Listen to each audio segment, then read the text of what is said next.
As the global temperature climbs, the duration of ice cover decreases, and therefore the duration of open water season will increase.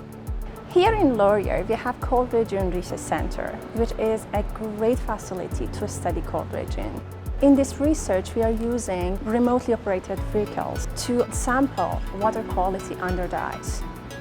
We are going to Delhi and Northwest Territories. We will work with indigenous people to understand the changes that are happening in their environment.